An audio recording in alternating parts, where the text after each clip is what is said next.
Well, we are in the fourth Sunday of the season of Easter. Denise and I are preaching a series of sermons on what scholars call the post-resurrection appearances of Jesus.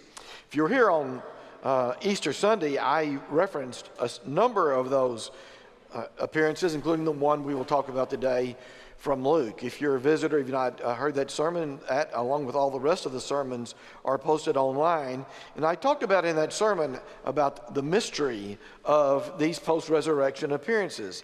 And certainly that is the case with the story we're going to tell today. It is out of Luke. It is a story that only Luke tells. It's known as the story of the road to Emmaus. And it's really the only post-resurrection appearance that is a narrative. Luke launches into a fairly long story, and the appearance of Jesus is all captured in that particular narrative. It is one of my very, very favorite stories in the New Testament, certainly one of the great post-resurrection stories. And we'll read it today from the 23rd chapter of Luke. Now on that same day, two of them were going to a village called Emmaus. This refers to two of the followers of Jesus. They're called disciples here. But one, we know the name Cleopas. The other, we do not know the name. So we assume that both of these were not a part of the original 12, but were followers of Jesus. They're going to a village called Emmaus, about 7 miles from Jerusalem, and talking with each other about all the things that had happened. So they're talking about the crucifixion and the rumors of the resurrection. While they were talking and discussing, Jesus himself came near and went with them, but their eyes were kept from recognizing him. Notice that phrase, their eyes kept from recognizing him, consistent with most of the resurrection appearances where the disciples do not recognize Jesus or do not recognize Jesus, the resurrected Christ, immediately. And the stranger said to them, What are you discussing with each other while you walk along? They stood still, looking sad, and then one of them, whose name was Cleopas, answered him, Are you the only stranger in Jerusalem who does not know the things that have taken place in these days? And he asked them, What things? And they replied, The things about Jesus of Nazareth, who was a prophet, mighty in deed and word before God and all the people, and how our chief priests and leaders handed him over to be condemned to death and crucified him. But we had hoped that he was the one to redeem Israel. Yes, and besides all this, it is now the third day since these things took place. And some of the women of our group have astounded us. They were at the tomb early this morning, and when they did not find his body there, they came back and told us that they had indeed seen a vision of angels who said that he was alive.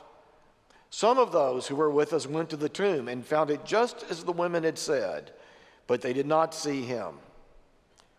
Then he, meaning the stranger, said to them, Oh, how foolish you are, and how slow of heart to believe all that the prophets have declared. Was it not necessary that the Messiah should suffer these things and then enter into his glory? Then, beginning with Moses and all the prophets, he interpreted to them the things about himself in all the scriptures. And as they came near the village to which they were going, he walked ahead as if he were going on. But they urged him strongly, saying, Stay with us, the day is almost over. So he went in to stay with them. And when he was at the table with them, he took the bread. Take notice of this. The guest becomes the host all of a sudden. He took the bread, blessed and broke it, and gave it to them.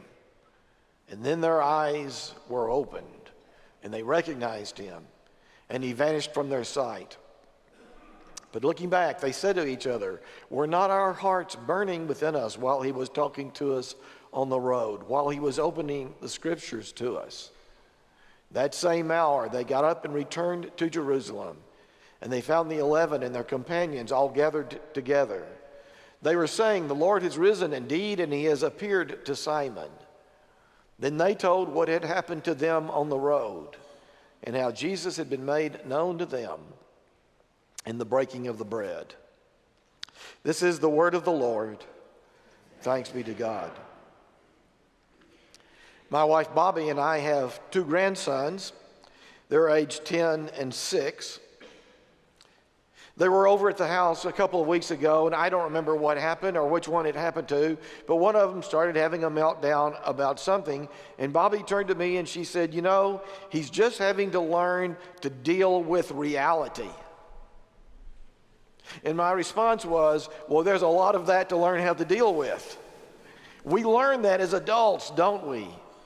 There's a lot of reality with which to deal. I don't know about you, but I wake up every morning and I start making plans for my day. And hopefully most of us on most days, we make good, hopeful, optimistic plans. So I start thinking about how I'm going to spend my day. And I work out and I do a little time of meditation and get dressed and I go to work. And it doesn't take long, maybe an hour or two, before reality interferes with my plans. And that's what we do as human beings, isn't it? I mean, we make plans for the day, we make plans for the week, we make plans for the month, we make plans for the year. We make plans for our life. And reality always shows up and interferes with those plans. Sometimes it's just a minor thing, it's a scheduling problem. The lunch we plan doesn't happen, but other times, reality shows up in the form of tragedy, or grief, or pain, or sadness, or divorce. You keep on naming the list. The things you've dealt with in your life where reality interfered with all your plans. Well, that's what these disciples were doing. They were dealing with the reality of what had taken place in their lives over the past week. The season of Lent, especially Holy Week, it comes blowing through so fast, and we really maybe don't have enough liturgical services during the week of Holy Week to fully understand and appreciate with great sensitivity what took place in the lives of those disciples from that Palm Sunday till that Resurrection Sunday. We know how it happened. It happened with them making plans, right? They enter into the city of Jerusalem. People wave the palms. They believe that Jesus is on the way to a great victory. They believe that Jesus, at the end of the week, they'll see Jesus sitting on a throne. They didn't understand that reality would interfere with their expectations. They didn't get it, that rather than Jesus sitting on a throne, they would see Jesus hanging on a cross. So if we stop and think about this passage, and if we do it so with any kind of real sensitivity or empathy, we really understand that these are two people walking down the road and they're really suffering from post-traumatic stress disorder. Think about the images that have filled their minds. Jesus stripped almost naked, hanging on the cross, breathing his last breaths.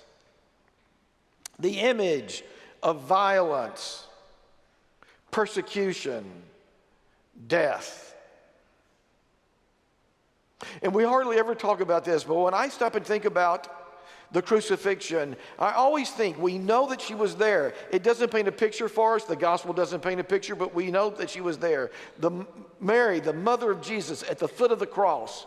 I wonder if their minds, if that image just didn't come back, haunting them over and over and over again. The weeping Mary, mother of Jesus, seeing Jesus on the cross, breathing his last breath. You know, we always gather here on December the 24th, Christmas Eve. We always gather here and we celebrate Christmas, the birth of Jesus. And there's that wonderful story out of Luke about the shepherds coming and kneeling down and worshiping the baby Jesus and telling Mary and Joseph about the vision of the angels and the music that they had heard. And we're told by Luke, and that Mary took all of these things and quietly, silently pondered them in her heart. I wonder if that moment she was pondering, what will become of my son? And I wonder, as she knelt at the cross, she was pondering that moment in Bethlehem, the life that started with so much promise now ending with so much pain and violence. So these two disciples were walking down the road, and they were trying to come to grips with the reality in which they had become immersed, the chaos, the irrationality, the sheer violence. And along comes this stranger who we are told was Jesus, but their eyes could not recognize him. And he begins to unfold for them the meaning of everything that had taken place in Jerusalem during the past week.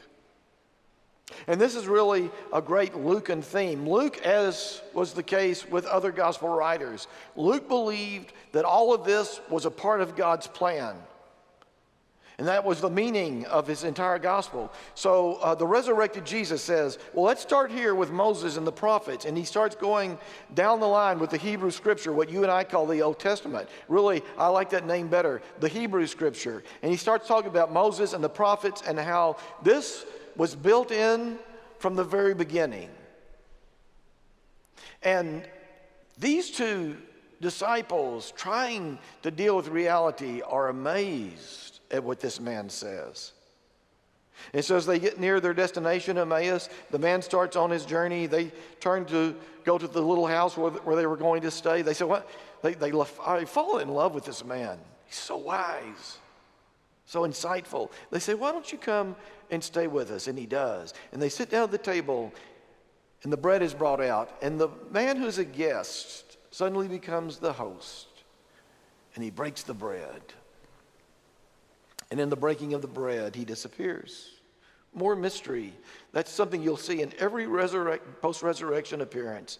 More mystery. He disappears. But suddenly these disciples say, weren't our hearts burning as he opened up the meaning of Scripture for us? And they're so excited. They get up, they run back to Jerusalem to say, we have seen the Lord. He was revealed to us in the breaking of the bread.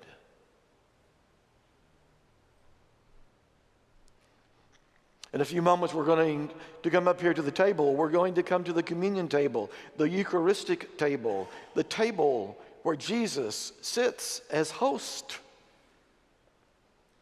And I hope that every one of you will come. You may be a visitor today. Let me say to you that if you're a visitor, we don't care what church you belong to. If you're a visitor, we don't care whether or not you belong to a church. If you're a visitor, we don't care where you've been. We don't care what you've done. All we care about is opening the table and inviting you to the table that belongs not to us, but to Jesus. And maybe in this event, you and I will discover this. It's probably happened to you before. Some terrible thing happens to you. A tragedy or something terribly grievous or sad. And you wondered, where was God in all of this? And then comes the moment, maybe days later, maybe months later, maybe years later, you look back and you see, oh yeah, that was Jesus. He was walking with me every step of the way. Which means that Jesus is with me now. When you come to sit at this table, maybe this will happen to us as well. In the breaking of the bread, we will experience the presence of Jesus. And it will all make sense. And we will know that as he has been with us every step of the journey, so it is. He is with us now. He's with us now.